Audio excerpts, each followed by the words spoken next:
Hi, it's Andrew from SACS talking to you about cognitive ability assessment. Cognitive ability assessment comes in a range of different names.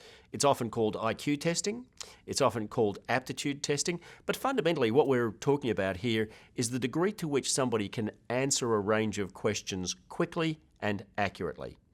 Now, if you look at the graphic on the screen, you'll see that cognitive ability comes in three typically measured forms. Verbal reasoning is your ability to use words. Numerical reasoning is your ability to use numbers. Abstract reasoning is your ability to solve problems that rely on your ability to see the links between things. A is caused by B is caused by C, for instance. Now, abstract reasoning is a particularly accurate predictor of people's performance in jobs which have got a strategic or a tactical aspect to them.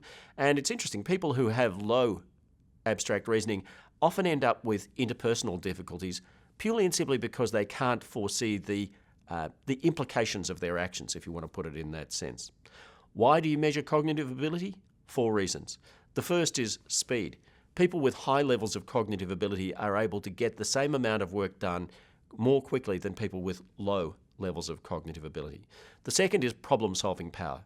People with high levels of cognitive ability crack the walnut more often than people with low levels of cognitive ability. You may notice that there are people you tend to go back and back to for solutions because they have those solutions. Cognitive ability is a driver of that. The third reason that people test cognitive ability is trainability. Trainability means the ability to learn something from scratch very quickly. People with higher IQs are more trainable and retain their information more effectively than people with lower IQs. And the fourth reason that people test IQ is because when people have low IQ, they quite often are more likely to undertake counterproductive work behaviours, such as bullying, harassment, theft, those kind of things. Why? It turns out that there's a strong genetic effect that when people have high levels of IQ, they're better able to suppress and effectively manage biological urges, such as anger.